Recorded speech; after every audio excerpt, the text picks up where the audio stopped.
ओम शांति। 14 सितंबर 2024 की मधुर महावाक्य।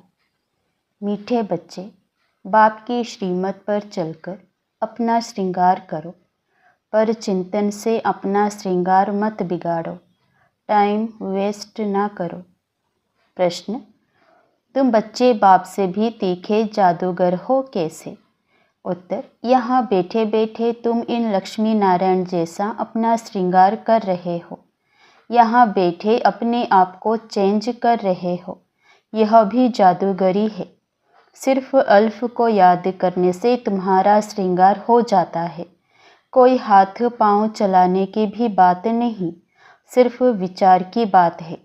योग से तुम साफ, स्वच्छ और शोभनीक बन जाते हो। तुम्हारी आत्मा और शरीर कंचन बन जाता है। यह भी कमाल है ना? ओम शांति। रूहानी जादूगर बेट रूहानी बच्चों को, जो बाप से भी तीखे जादूगर है, उन्हों को समझाते हैं, तुम यहाँ क्या कर रहे हो?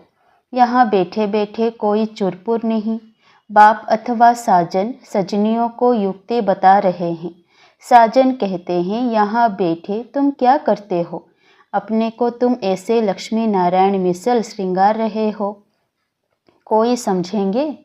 तुम यहाँ सब बैठे हो, फिर नंबरवार पुरुषार्थ अनुसार तो हो ही ना। बाप कहते हैं ऐसे श्रृंगारे हुए बनना है।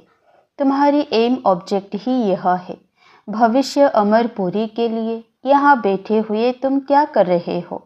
पैराडाइज के श्रृंगार के लिए पुरुषार्थ कर रहे हो। इसको क्या कहें? यहाँ बैठे हुए अपने को चेंज कर रहे हो। उठते बैठते चलते बाप ने एक मनमना भव की चाबी दे दी है। बस एक, सिवाय इसके और कोई भी फालतू बातें सुन सुनाकर टाइम वेस्ट मत करो। तुम अपने ही श्रृंगार में लगे रहो।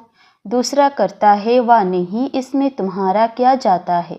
तुम अपने पुरुषार्थ में रहो। कितनी समझ की बातें हैं। कोई नया सुनेगा तो जरूर वंडर खाएगा। तुम्हारे में कोई तो अपना श्रृंगार कर रहे हैं, कोई तो और ही बिगड़ रहे हैं, पर चिंतन आदि में टाइम वेस्ट करते रहते हैं। बाप बच्चों को समझाते हैं, तुम सिर्फ अपने को देखो कि हम क्या कर रहे हैं। बहुत छोटी युक्ति बताई है। बस एक ही अक्षर है, मनमना भव। तुम यहाँ बैठे हो, परंतु बुद्धि में है कि सारी सृष्टि का चक्र कैसे फिरता है।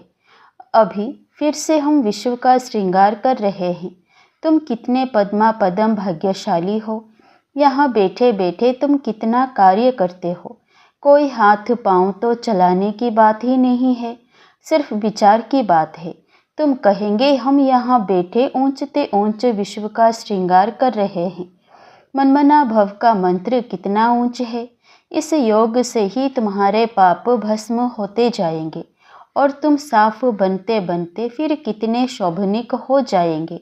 अभी आत्मा पतित है तो शरीर की भी हालत देखो क्या हो गई है। अब तुम्हारी आत्मा और काया कंचन बन जाएगी। यह कमाल है ना? तो ऐसा अपना श्रृंगार करना है।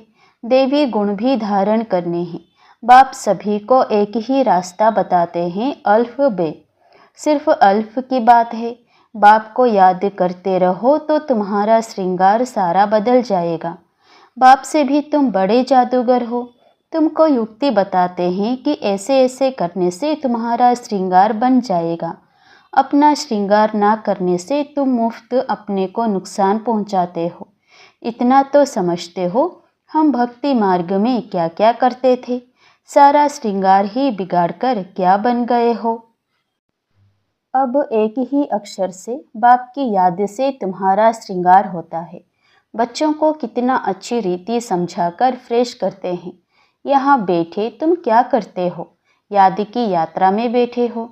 अगर कोई का ख्याल और तरफ होगा तो श्रृंगार थोड़े ही होगा। तुम श्रृंगारे हो तो फिर औरों को भी रास्ता बताना है। बाप आते ही हैं ऐसा श्रृंगार बनाने।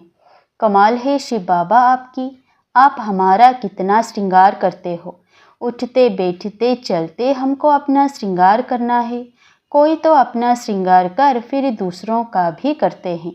कोई तो अपना भी श्रृंगार नहीं करते तो दूसरे का भी श्रृंगार बिगाड़ते रहते हैं। फालतू बातें सुनाकर उनकी अवस्था को भी नीचे गिरा देते हैं। खुद भी श्रृंगार से रह जाते हैं तो दूसरों को भी राह देते हैं। तो अच्छी रीति सोच विचार करो। बाबा कैसे कैसे युक्ति बताते हैं। भक्ति मार्ग के शास्त्र पढ़ने से यह युक्तियाँ नहीं आती है। शास्त्र तो है भक्ति मार्ग के। तुमको कहते हैं तुम क्यों शास्त्रों को नहीं मानते हो? बोलो हम तो सब मानते हैं। आधा कल्प भक्ति की है। शास्त्र पढ़ते हैं तो कौन नहीं मानेंगे? रात और दिन होते हैं तो ज़रूर दोनों को मानेंगे ना। यह है बेहद का दिन और रात। बाप कहते हैं मीठे बच्चों तुम अपना श्रृंगार करो, टाइम वेस्ट मत करो। टाइम बहुत थोड़ा है। तुम्हारी बड़ी विशाल बुद्धि चाहिए। आपस में बहुत प्रेम होना चाहिए। टाइम वेस्ट नहीं करना चाहिए क्योंकि तुम्हारा टाइम तो बहुत वैल्यूबल है। कौड़ी से हीरे जैसा तुम बनते हो। मुफ्त में इतना थोड़े ही सुन रहे हो। कोई कथा है क्या? बाप अक्सर ही एक सुनाते हैं। बड़े बड़े आदमियों को जास्ती बात थोड़े ही करनी चाहिए। बाप तो सेकंड में जीवन मुक्ति का रास्ता बताते हैं। यह है ही ऊंचे श्रृंगार वाले। तब तो उन्हों के ही चित्र हैं जिनको बहुत पूछते रहते हैं।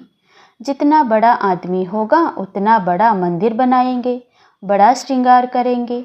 आगे तो देवताओं के चित्र पर हीरे का हार पहनाते थे। बाबा को तो अनुभव है ना। बाबा ने खुद हीरे का हार बनाया था लक्ष्मी नारायण के लिए। वास्तव में तो उन्हों जैसी यहाँ परवाइश कोई बना ना सके। अभी तुम बना रहे हो नंबरवार पुरुषार्थ अनुसार। तो बाप समझाते हैं बच्चे टाइम वेस्ट ना अपना करो ना औरों का करो। बाप युक्ति बहुत सहज बताते हैं। मुझे याद करो तो पाप मिट जाए। याद बिगर इतना श्रृंगार हो ना सके। तुम यह बनने वाले हो ना। देवी स्वभाव धारण करना है। इसमें कहने की भी दरकार नहीं, परंतु पत्थर बुद्धि होने कारण सब समझाना पड़ता है। 1 सेकंड की बात है। बाप कहते हैं मीठे मीठे बच्चों तुमने अपने बाप को भूलने से कितना श्रृंगार बिगाड़ दिया है। बाप तो कहते हैं चलते फिरते श्रृंगार करते रहो, परंतु माया भी कम नहीं है। कोई कोई लिखते हैं बाबा आपकी माया बहुत तंग करती है। अरे हमारी माया कहाँ है? यह तो खेल है ना। मैं तो तुमको माया से छुड़ाने आया हूँ। मेरी माया फिर काहे की? इस समय पूरा ही इनका राज्य है। जैसे इस रात और दिन में फर्क नहीं हो सकता, यह फिर है बेहद की रात और दिन। इनमें 1 सेकंड का भी फर्क नहीं हो सकता है। अभी तुम बच्चे नंबरवार पुरुषार्थ अनुसार ऐसा श्रृंगार कर रहे हो। बाप कहते हैं चक्रवर्ती राजा बनना है तो चक्र फिराते रहो। भल गृहस्थ व्यवहार में रहो। इसमें सारा बुद्धि से काम लेना है। आत्मा में ही मन बुद्धि है। यहाँ तुमको बाहर का गोरख धंधा कुछ भी नहीं है। यहाँ आते ही हो तुम अपने को श्रृंगारने, रिफ्रेश होने। बाप पढ़ाते तो सबको एक ही जैसे हैं। यहाँ बाबा के पास आते हैं नई नई पॉइंट्स सम्मुख सुनने। फिर घर में जाते हैं तो जो कुछ सुना है वह बाहर निकल जाता है। यहाँ से बाहर निकलने से ही झोली छोटा छांट लेते हैं। जो सुना उस पर मनन चिंतन नहीं करते। तुम्हारे लिए तो यहाँ एकांत की जगह बहुत है। बाहर में तो खटमल फिरते रहते हैं, 1-2 का खून करते पीते रहते हैं। तो बाप बच्चों को समझाते हैं यह तुम्हारा टाइम मोस्ट वैल्यूबल है। इसको तुम वेस्ट मत करो। अपने को श्रृंगारने की बहुत युक्तियाँ मिली है। मैं सबका उद्धार करने आता हूँ। मैं आया हूँ तुमको विश्व की बादशाही देने। तो अब मुझे याद करो, टाइम वेस्ट मत करो। काम काज करते भी बाप को याद करते रहो। इतनी ढेर सब आत्माएं आशिक हैं एक परमपिता परमात्मा माशूक की। वह सब जिस्मानी कथाएं आदि तो तुम बहुत सुनते हो। अब बाप कहते हैं वह सब भूल जाओ। भक्ति मार्ग में तुमने मुझे याद किया और वायदा भी। हम आपके ही बनेंगे। ढेर के ढेर आशिकों का एक माशूक। भक्ति मार्ग में कहते हैं ब्रह्म में लीन होंगे, यह सब हैं फालतू बातें। एक भी मनुष्य मोक्ष को नहीं पा सकता है। यह तो अनादि ड्रामा है, इतने सब एक्टर्स हैं, इसमें ज़रा भी फर्क नहीं हो सकता है। बाप कहते हैं सिर्फ एक अल्फ को याद करो तो तुम्हारा यह श्रृंगार हो जाएगा। अभी तुम यह बन रहे हो। स्मृति में आता है अनेक बार हमने यह श्रृंगार किया है। कल्प कल्प बाबा आप आएंगे, हम आपसे ही सुनेंगे। कितनी गुह्य गुह्य पॉइंट्स है। बाबा ने युक्ति बहुत अच्छी बताई है। वारी जाऊं ऐसे बाप पर। आशिक माशूक भी सब एक जैसे नहीं होते। यह तो सभी आत्माओं का एक ही माशूक है। जिस्मानी कोई बात नहीं, परंतु तुम्हें संगम युग पर ही बाप से यह युक्ति मिली है। कहाँ भी तुम जाओ, खाओ पियो, घूमो फिरो, नौकरी करो, अपना श्रृंगार करते रहो। आत्माएं सब एक माशूक की आशिक हैं, बस उनको ही याद करते रहो। कोई कोई बच्चे कहते हैं हम तो 24 घंटे याद करते रहते हैं, परंतु सदैव तो कोई कर नहीं सकते। बहुत में बहुत 2-2.5 घंटे तक, जास्ती अगर लिखें तो बाबा मानता नहीं। दूसरे को स्मृति दिलाते नहीं तो कैसे समझें तुम याद करते हो। क्या कोई डिफ़िकल्ट बात है? कोई इसमें खर्चा है? कुछ भी नहीं। बस बाबा को याद करते रहो तो तुम्हारे पाप कट जाएं। देवी गुण भी धारण करने हैं। पतित कोई शांति धाम व सुखधाम में जा ना सके। बाप बच्चों को कहते हैं अपने को आत्मा भाई भाई समझो। 84 जन्मों का पाठ अभी पूरा होता है। यह पुराना चोला छोड़ने का है। ड्रामा देखो कैसा बना हुआ है। तुम जानते हो नंबरवार पुरुषार्थ अनुसार। दुनिया में तो कोई कुछ भी नहीं समझते। हर एक अपने से पूछे कि हम बाप की मत पर चलते हैं। चलेंगे तो श्रृंगार भी अच्छा होगा। एक दो को उल्टी बातें सुनाकर अथवा सुनकर अपना श्रृंगार भी बिगाड़ देते हैं तो दूसरे का भी बिगाड़ देते हैं। बच्चों को तो इसी धुन में लगा रहना है कि हम ऐसे श्रृंगारधारी कैसे बने। बाकी तो जो कुछ है वो ठीक है, सिर्फ पेट के लिए रोटी आराम से मिले। वास्तव में पेट जास्ती नहीं खाता। भल तुम सन्यासी हो परंतु राजयोगी हो, ना बहुत ऊंच ना नीच। खाओ भल परंतु ज़्यादा हिर ना जाओ, आदत ना पड़ जाए। यही एक दो को याद दिलाओ। शिव बाबा याद है, वर्षा याद है, विश्व की बादशाही का श्रृंगार याद है। विचार करो, यहाँ बैठे बैठे तुम्हारी क्या कमाई है। इस कमाई से अपार सुख मिलना है, सिर्फ याद की यात्रा से और कोई तकलीफ नहीं। भक्ति मार्ग में मनुष्य कितने धक्के खाते हैं। अभी बाप आए हैं श्रृंगारने, तो अपना अच्छी रीति ख्याल करो, भूलो मत। माया भुला देती है, फिर टाइम बहुत वेस्ट करते हैं। तुम्हारा तो यह बहुत वैल्यूबल टाइम है। पढ़ाई की मेहनत से मनुष्य क्या से क्या बन जाते हैं। बाबा तुमको और कोई तकलीफ नहीं देते हैं, सिर्फ कहते हैं मुझे याद करो। कोई भी किताब आदि उठाने की दरकार नहीं। बाबा कोई किताब उठाता है क्या? बाप कहते मैं आकर इस प्रजापिता ब्रह्मा द्वारा एडॉप्ट करता हूँ। प्रजापिता है ना, तो इतनी कुक वंशावली प्रजा कैसे होगी। बच्चे एडॉप्ट होते हैं, वर्षा बाप से मिलना है। बाप ब्रह्मा द्वारा एडॉप्ट करते हैं, इसीलिए उनको माता पिता कहा जाता है। यह भी तुम जानते हो। बाप का आना बड़ा एक्यूरेट है। एक्यूरेट टाइम पर आते हैं, एक्यूरेट टाइम पर जाएंगे। दुनिया की बदली तो होनी ही है। अभी बाप तुम बच्चों को कितनी अक्ल देते हैं। बाप की मत पर चलना है। स्टूडेंट जो पढ़ते हैं वही बुद्धि में चलना है। तुम भी यह संस्कार ले जाते हो। जैसे बाप में संस्कार है वैसे तुम्हारी आत्मा में भी यह संस्कार भरते हैं। फिर जब यहाँ आएंगे तो वही पार्ट रिपीट होगा।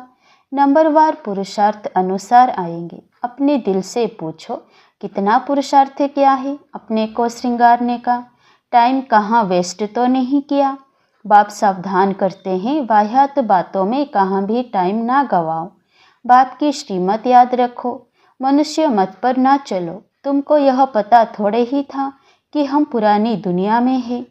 बाप ने बताया है कि तुम क्या थे। इस पुरानी दुनिया में कितने अपार दुख हैं, यह भी ड्रामानुसार पाठ मिला हुआ है। ड्रामानुसार अनेकानेक विघ्न भी पड़ते हैं।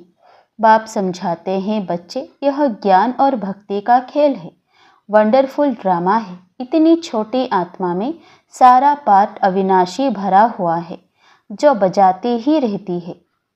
अच्छा, मीठे मीठे सिकिलधे बच्चों प्रति माता पिता बाप दादा का याद प्यार और गुड मॉर्निंग। रूहानी बाप की रूहानी बच्चों को नमस्ते। धारणा के लिए मुख्य सार पहला, दूसरी सब बातों को छोड़ इसी धुन में रहना है कि हम लक्ष्मी नारायण जैसा श्रृंगारधारी कैसे बने।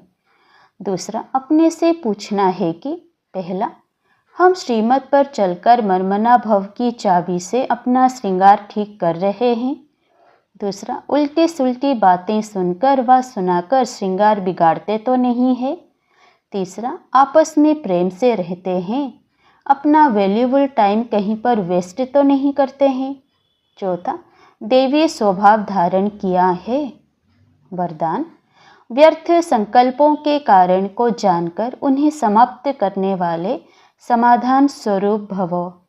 व्यर्थ संकल्प उत्पन्न होने के मुख्य दो कारण हैं, एक अभिमान और दूसरा अपमान। मेरे को काम क्यों, मेरा भी यह पद होना चाहिए, मेरे को भी आगे करना चाहिए। तो इसमें या तो अपना अपमान समझते हो या फिर अभिमान में आते हो। नाम में, मान में, शान में, आगे आने में, सेवा में अभिमान या अपमान महसूस करना, यही व्यर्थ संकल्पों का कारण है। इस कारण को जानकर निवारण करना ही समाधान स्वरूप बनना है। स्लोगन, साइलेंस की शक्ति द्वारा स्वीट होम की यात्रा करना बहुत सहज है। साइलेंस की शक्ति द्वारा स्वीट होम की यात्रा करना बहुत सहज है। ओम शांति।